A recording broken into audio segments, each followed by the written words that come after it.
Alamin ang mga maiinit na isyung pambayan, mga balitang kailangan mong malaman, usapin sa pamahalaan, politika, ekonomiya at kabuhayan. Ito ang mga dapat mong malaman, pakialaman at pag-uusapan dahil kayo ang tinig ng mamamayan dito sa Damdaming Bayan.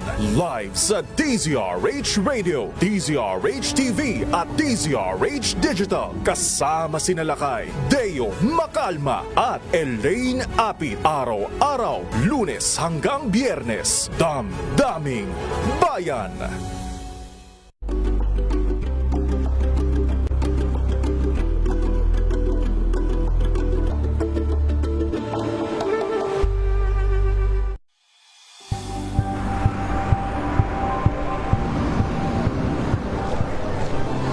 Ating mga eksperto dito lang sa Expert Opinion.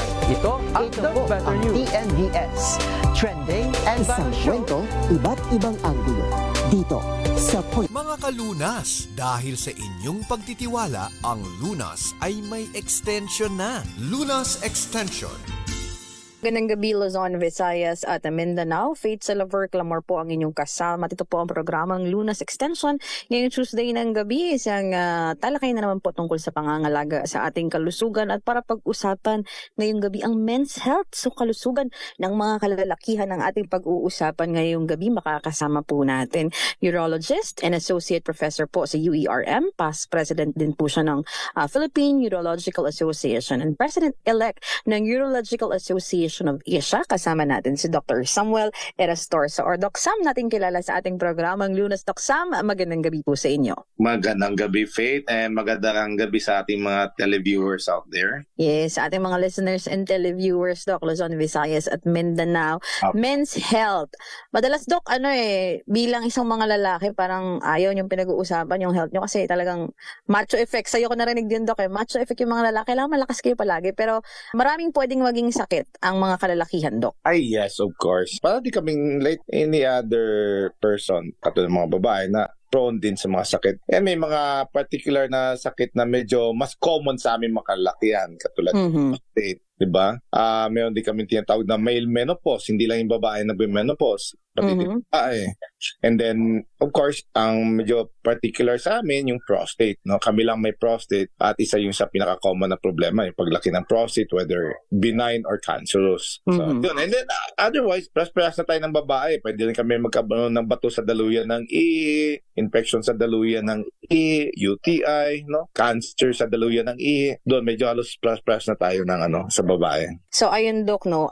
Pag sinabing, actually, Doc, number one talaga usually kapag men's health is yung problema sa prostate. Kasi yan yung very common, Doc, no? Nagiging problema ng mga kalalakihan.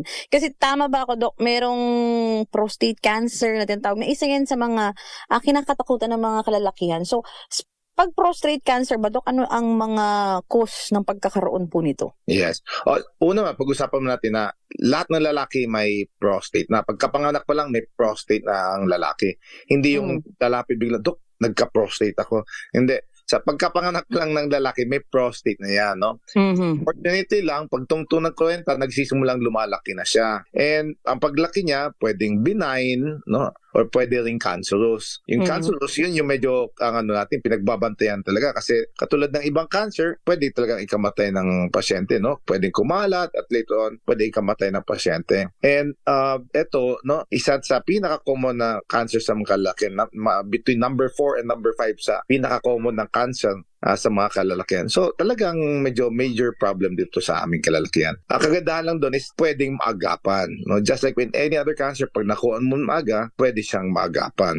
So, Doc, ano ba ang kailangan i-observe ng isang lalaki? At yun nga yung isa sa nililinaw ni Doc no, bilang isang urologist at president-elect ng Urological Association of Asia na karamihan nga, Doc, yun yung term meron akong prostate, pero ang prostate parte ng katawan, tama ba, Doc, ng isang lalaki na nagkakaroon ng problema. So, Doc, sabi mo nga parang natural na nagkakaroon ng problema ang prostate. Pero wala bang mga trigger, Doc, for them to have this prostate cancer? At narinig natin lagi yung prostate enlargement. Sa ngayon talaga, napag-alaman lang natin base sa siyensya is edad. Habang tumatanda, no, sabi ko, pag tungtong ng 40, whether urologist ka na katulad ko o yung ordinary tao lang, doon talaga mula nang lumaki ang prostate, no? So, isang factor talaga age. Habang tumatanda, tumataas ang risk na paglaki ng prostate, no?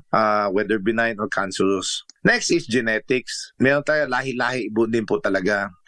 Lahi kayo ng cancer sa prostate, tatay, kapatid, tito, lolo na may cancer sa prostate, mas mataas ang risk mo for cancer. Now, yan ang talaga na pag-alaman ng siyensya. Sigurado na talaga yan, no? Unfortunately, number one, wala kang magagawa sa edad. Talaga lahat tayo tatanda. Two, yung genetics sa ngayon, sa panahon natin, wala pa tayong magagawa about genetics. So, ano ang panglaban lang talaga natin? Early detection and treatment. Now, meron din namang pag-aaral na sabi na maaari, sinasabing maaari, hindi ibig sabihin na pag ginawa mo to, hindi ka na magkakaroon ng paglaki ng prostate or cancer sa prostate. Maaari, no? Hindi pa ganun ka solid yung ebidensya. So, magandang pangangatawan, katulad ko.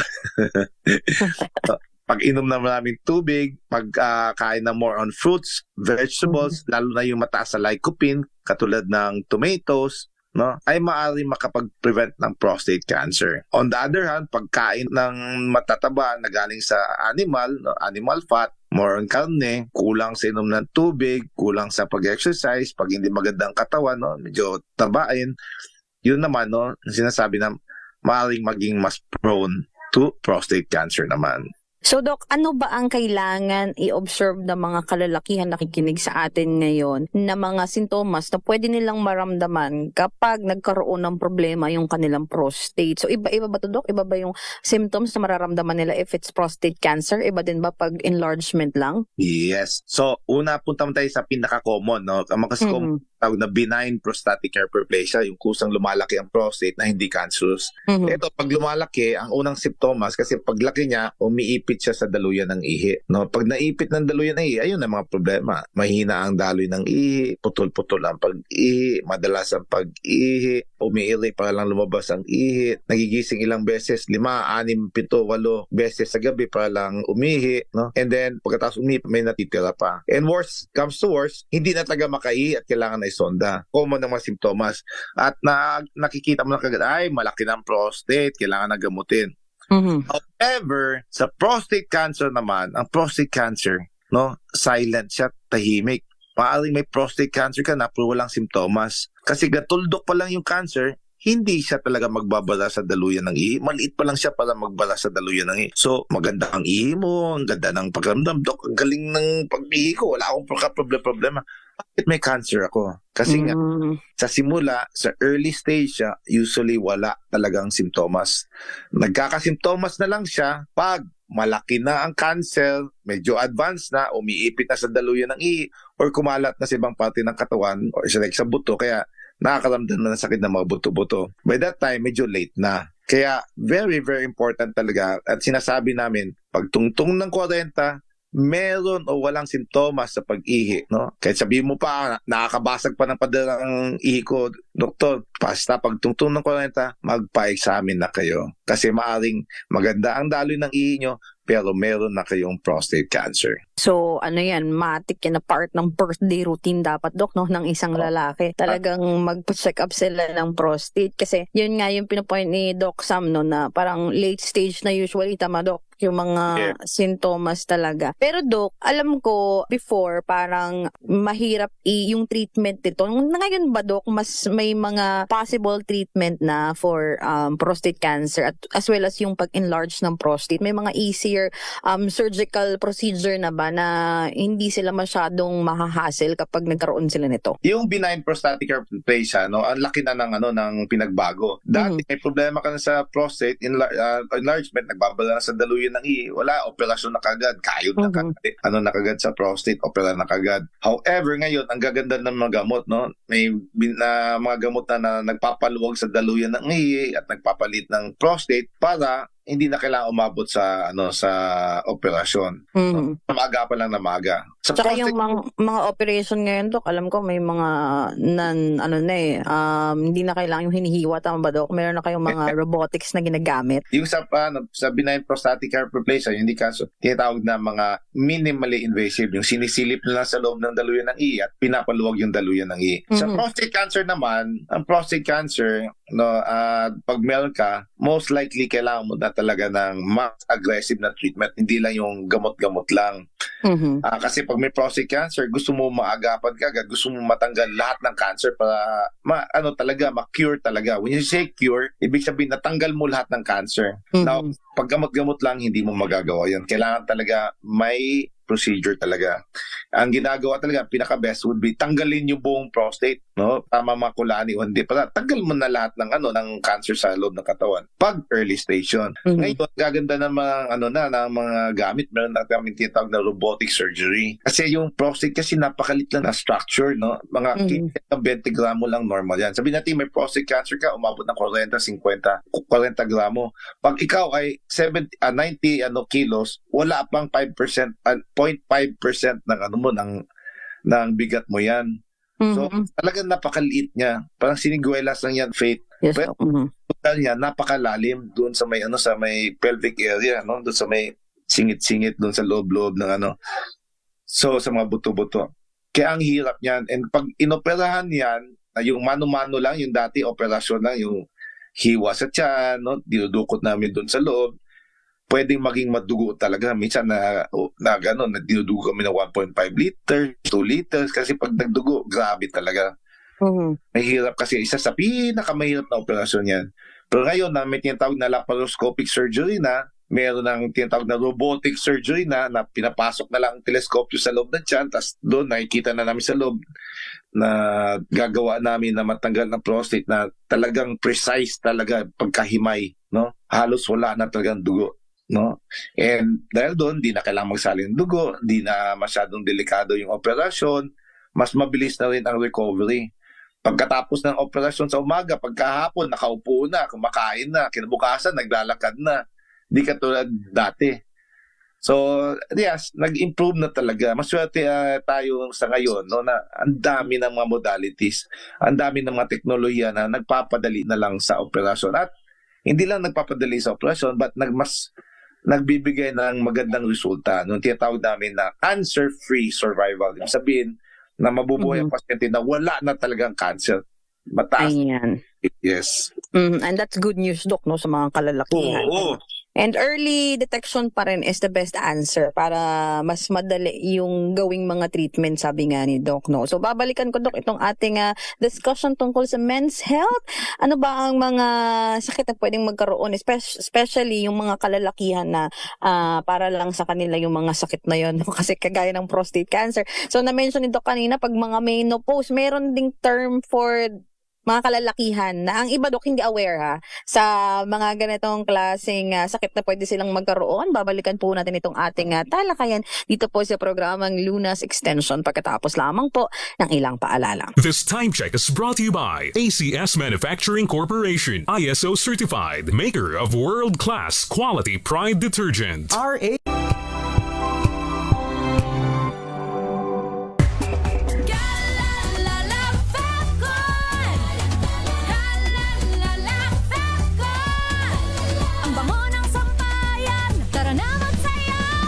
Fabcon, amoy nakaka-joyful!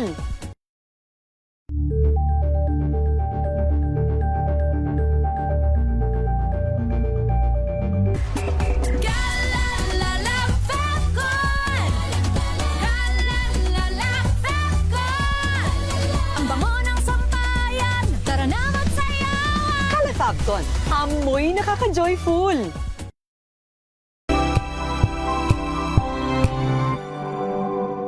Hello, Washi! Laundry day na naman! Yay! Anong meron? Mancha ng chocolate, putik, may libag pa! Kaya natin yan! With Pride Washing Machine Detergent, may triple stain-away formula.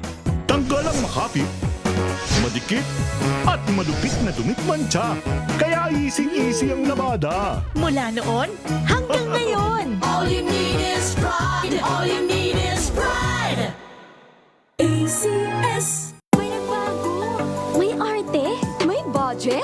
Akala nyo lang yon. So solid! White Rose Papaya, wow! White Rose! White Rose Papaya, wow! White Rose! White Rose Papaya! May glow up with White Rose Papaya! White Rose Papaya, may puti power times 2 kasi may papaya at niacinamide. May shea butter and tea tree oil pa. Kutis sulit ang glow up. Glow up with White Rose Papaya! White Rose Papaya, kutis sulit ang glow up. ACS.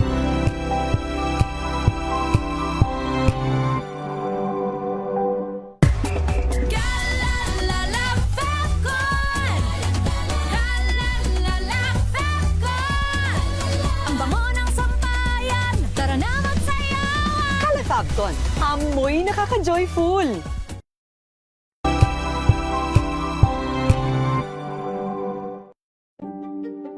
Buklatin ang mga pahina. Pakinggan ang boses ng lipunan. Tunghayan ang mga issue mula sa ibang katayuan. Nakakalungkot kasi deserve ba namin ng ganito? Na hindi nila alam kung ano talaga yung kanilang mga karapatan. Yung gobyerno, tinulungan nila yung kanilang magsasaka. Pinapatahimik tayong lahat using various laws. Through education, kayang-kaya nating baguhin yung ganitong klaseng pag-iisip. Isang kwento, iba't ibang anggulo. Dito, sa Point of View.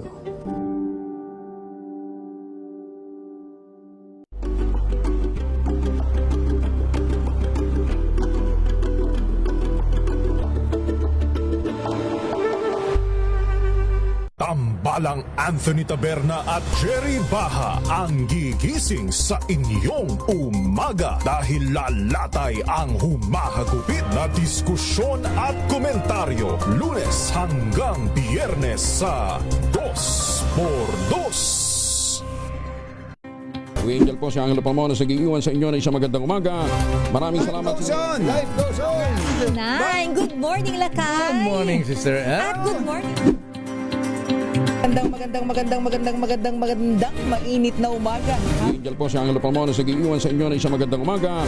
Maraming salamat. Sa Pilipinas, una sa Pilipino. Ito ay bunsod ng naitalang 17 individual na ang kanilang naaresto. Metro Manila Development Authority o MMDA ang No Contact Apprehension Policy o NCAP sa Metro Manila. Sa ang ilang mga dokumento ay peke.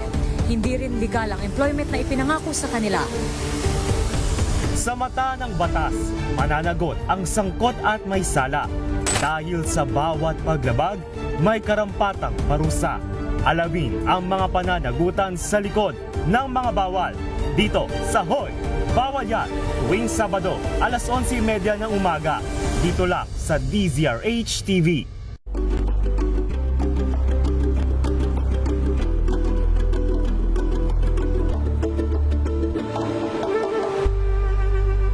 Tumunog na ang gandingan para sa kalikasan.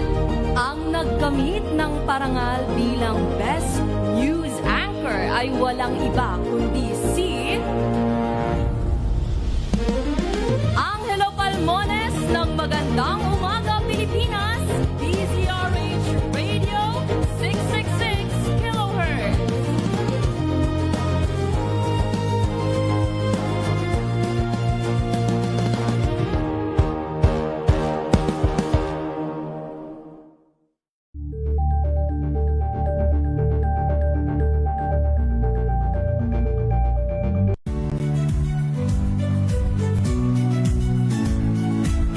Magandang araw mga kaibigan. Ito po ang inyong balerina ng bayan, si Lisa Makuha Elizalde na nag-aanyaya sa inyong samahan kami at ang aming mga espesyal na panauhin para sa kalahating oras ng masayang kwentuhan sa aming programang Art to Art, kung saan ang usapang sining at kultura ay para sa lahat. Huwag kaliligtaan, tuwing linggo, alas 3:30 ng hapon, dito lamang sa DZRH Radio, DZRH TV, at via online streaming.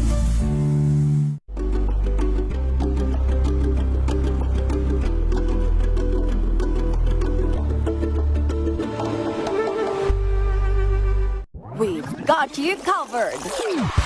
From the hottest hits, exclusive interviews, kilig to the bones fan meet experience, and hataw performances of your favorite stars. Saturdays, 12 noon, dito lang sa DZRH TV.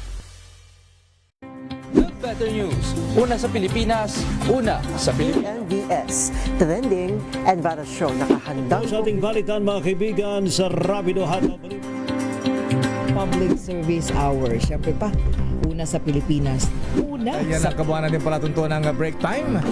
Sabay niyo na po ang mga balita at talakayan sa Balansyado. Maraming Curious ka ba sa maraming bagay? Kami na ang bahala dyan. Aalamin, tutuklasin at bibigyang linaw namin ang mga katanungang bumabagabag sa inyong isipan. Sa programa kung saan ang bawat sagot ay galing lamang sa mga eksperto.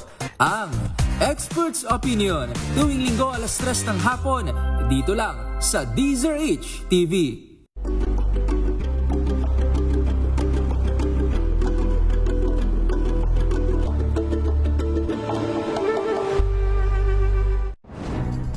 Good vibes ang hanap mo? Dito ka na sa sigurado! Mula sa mga istoryang nagbibigay ng inspirasyon hanggang sa mga kwentong may dalang solusyon. Mga balitang pampagaan, pakiramdam at pampaganda ng araw. Hindi lang basta good news, kundi the better news. Mula Lunes hanggang Biyernes, 1:00 ng tanghali sa DZRH TV.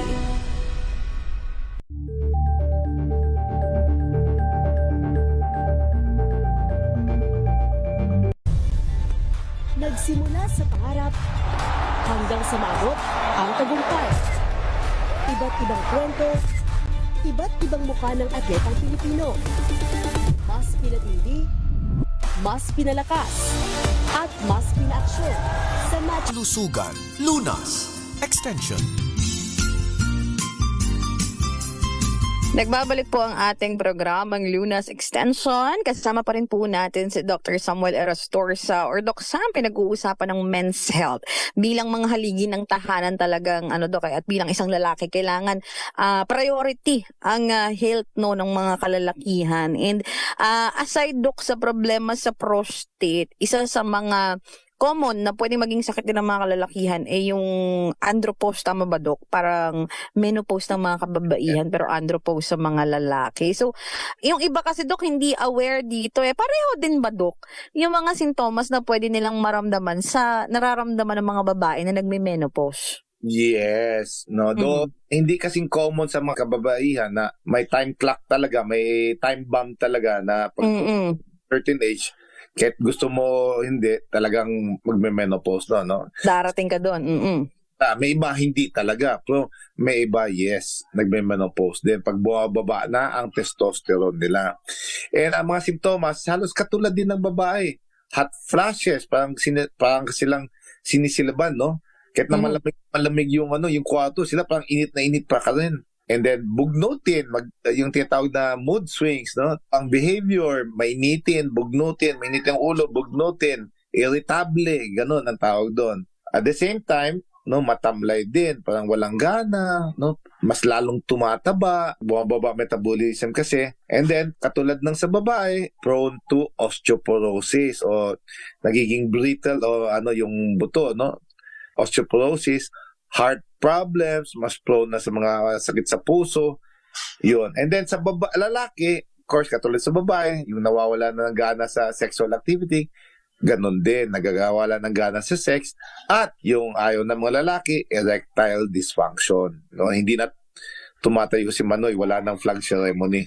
Ayan, so kung ganun ang mga nararamdaman nyo, baka meron na kayong andropause. So, may mga treatment din ba, Dok, para malesen yung mga ganito? Kasi, syempre, gusto ng mga lalaki, may gana pa rin sila sa sex, diba, Dok? May gana pa rin sila sa buhay. At maiwasan yung pagiging bugnutin. Or, naturally, you need to live with it as a man also. Yes. Well, nag-a-adjust din. Pero siyempre, ang nahihirapan din yung mga tao na sa paligid, hindi lang naman yung pasyente. No? Yes. Bugnot. Kaya minsan sabi niya, napaka-grumpy. Kasi tawag na grumpy old men. No? Dahil sa andropause.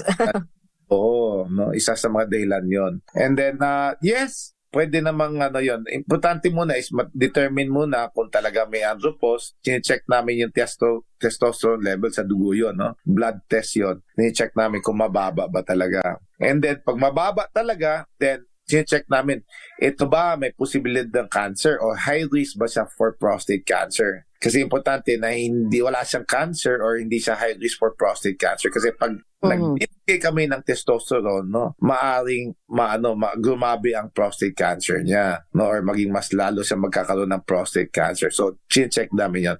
Yun din, katulad sa babae, bumababa ang estrogen nila, no? Pag nagme-menopause, ngayon pag binigyan sila ng estrogen, yun parang bumabalik ang pagkabata. Ganon din sa mga kalalakihan. So bumababa ang testosterone, ang sagot din yun, bibigyan sila ng testosterone din, whether inumin or ang mas best, yung tinatawag na injections. So yun yung mga pwedeng gawin. At kasi Dok, isa pa sa mga concern ng mga kalalakihan or pwedeng bang maging part ng andropause yung erectile dysfunction? Kasi ito talaga yung palagi ding question dito, Dok. Ano bang cause nito? Ano bang pwedeng gawin kung sakaling may ganito silang problema? Yes, kaya sa mga may edad na at may erectile dysfunction, isa yan sa mga titingnan namin, yung testosterone level. Baka mamaya kasi nag-andropause na pala siya. Pero Dok, merong nag-erectile dysfunction na younger. So, ano ba ang pwedeng maging rason, Dok, or cause ng mga ganitong klaseng sakit? Isa ito, Dok, tama ba sa magiging concern when it comes to men's health? Yes, well, ang erectile dysfunction, ang dami kasing dahilan yan, no? Ang number one cause talaga niyan would be diabetes, hypertension, sakit sa puso. At ang dahilan niyan kasi lahat itong mga sakit na to naapektuhan ang mga ugat, di ba? Diabetes, pwede kang mabulag, masira ang kidneys. So ganun din, naapektuhan din yung ugat papunta sa ari ng lalaki.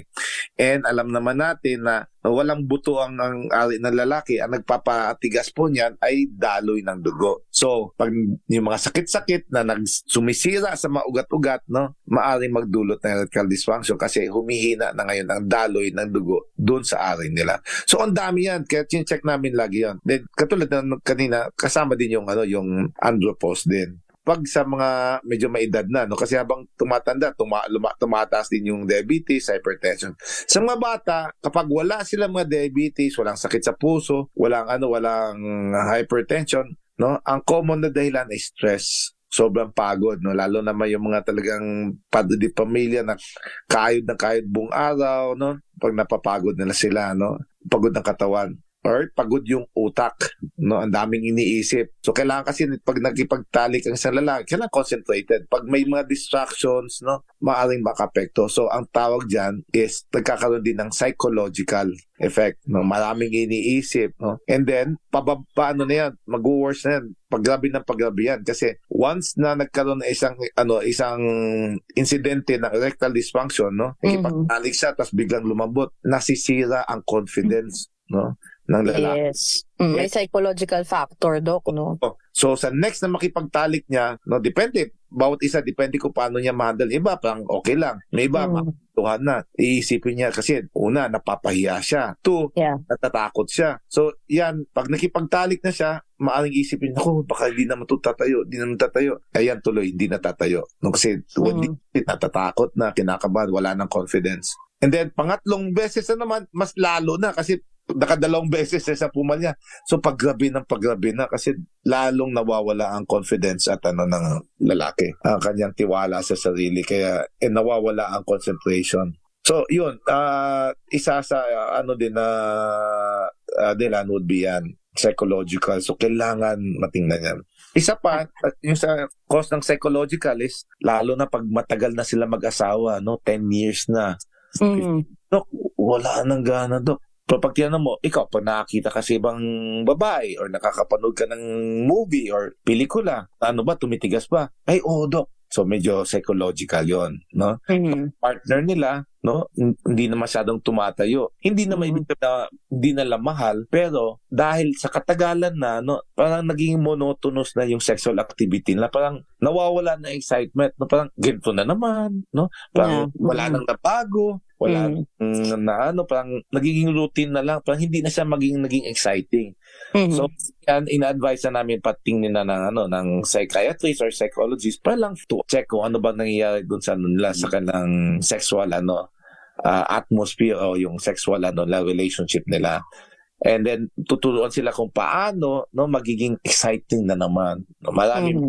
To make it more exciting, either mag-honeymoon naman kayo, magpumunta kayo sa ng islands and parang kayo-kayo lang. And May then, ano doc may psychological and emotional therapy din bilang doctor, no? So, again, doc, marami talagang Yes. problem na pwedeng mangyari when it comes to men's health, especially when it comes to their sexual life, which is very important for a guy, 'di ba, doc? For men, especially kapag you're in a relationship or you're married. So, dapat hindi sila mahiyang magpakonsulta, especially sa urologist, doc, no? Kasi baka yun nga, maybe you have cancer or you have a hormonal imbalance, 'di ba, doc? So, wala na tayong oras, doc, pero marami pa sana akong question ngayong gabi. Ang dami pa nating hindi natakal tungkol dito sa men's health na pwede nating balikan sa mga susunod na episode, no, natin dito sa Lunas Extension. Pero doc, kung sakaling gusto nilang magpakonsulta sa'yo at gusto nilang magtanong tungkol sa kanilang health concerns, saan ka ba pwedeng kontakin or puntahan, doc, na clinic? I'm with St. Luke's, no? St. Luke's BGC, National Kidney, UERM. So, depende na sila kung anong klaseng service ang gusto nila. UERM, sa Santa Mesa, and then Medical City Clinics, yung mga satellite clinics ng Medical City, tanong-tanong na lang kayo. And then, may bago kaming kliniko ngayon sa Metro Pasay Medical Center. So, yung mga taga-Pasay, lalo malapit doon sa may Victory Liner, no? May bagong clinic ako po doon, no? And may bago kaming hospital actually doon. So, kung gusto nyo pating sa akin, you might go there. You can go there. 0915-529-8534. Ayan po ang number ni Dr. Samuel Erastorza. And again, sa mga nakikinig, kasi nasa Pasay tayo, DZRH. So again, kung may mga malapit dito na gusto nyo pakonsulta, nasa Metro Pasay, ang isa sa mga hospitals ni Doc Sam Erastorza. Again, Doc, maraming salamat sa iyong oras at pagbibigay impormasyon tungkol po sa ating naging talakayan ngayong gabi. Again, thank you, Faith. Thank you, DZRH. And thank you to all the televiewers. Ayan, maraming salamat, Dr. Samuel Erastorza. Ating pong nakasama sa ating programang Lunas Extension ngayong gabi. Ako din po ang inyong nakasama, Faith Silver Clamor. Laging nagpapaalala na prevention is better than cure. Magandang gabi po, Luzon, Visayas at Mindanao. Mga kalunas, hanggang bukas dito sa Lunas Extension.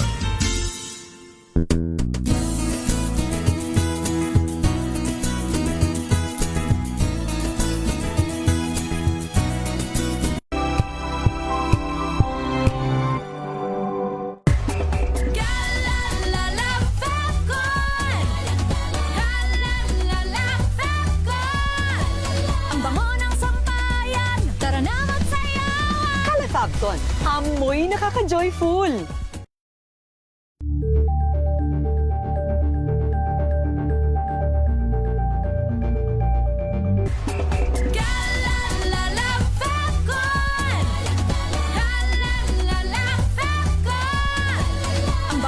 sampayan, tara na magsayawan. Fabcon, amoy nakaka-joyful.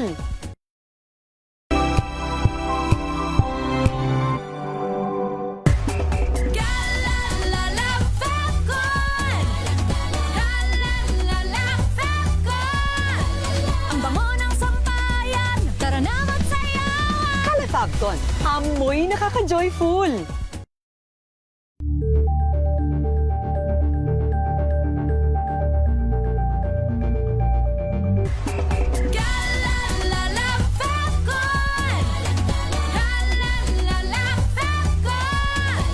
Ang bango ng sampayan, tara na magsayawan. Fabcon, amoy nakaka-joyful.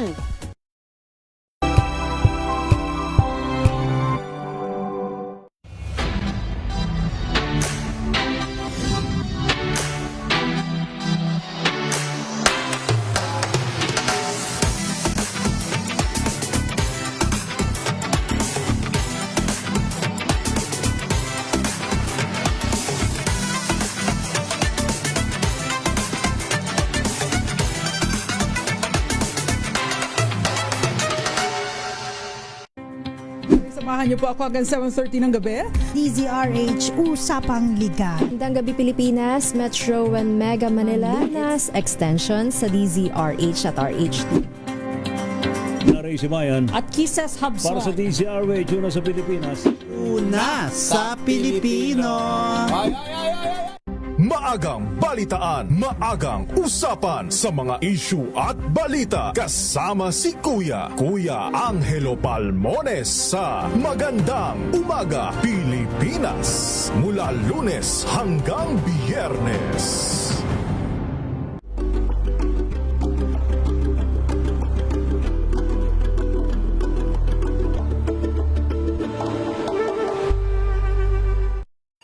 Mga balitang gigising sa inyong umaga. Mga balitang kailangan mong malaman. Mapapakinggan sa ACS Balita sa 2x2.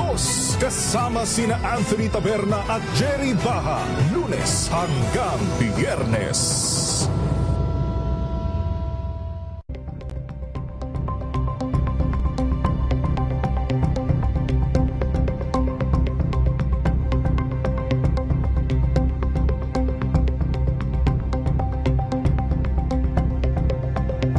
Alamin ang mga maiinit na isyung pambayan, mga balitang kailangan mong malaman, usapin sa pamahalaan, politika, ekonomiya at kabuhayan. Ito ang mga dapat mong malaman, pakialaman at pag-uusapan dahil kayo ang tinig ng mamamayan dito sa Damdaming Bayan. Live sa DZRH Radio, DZRH TV at DZRH Digital. Kasama sina Lakay, Deo Macalma at Elaine Apit. Araw-araw, Lunes hanggang Biyernes. Damdaming Bayan.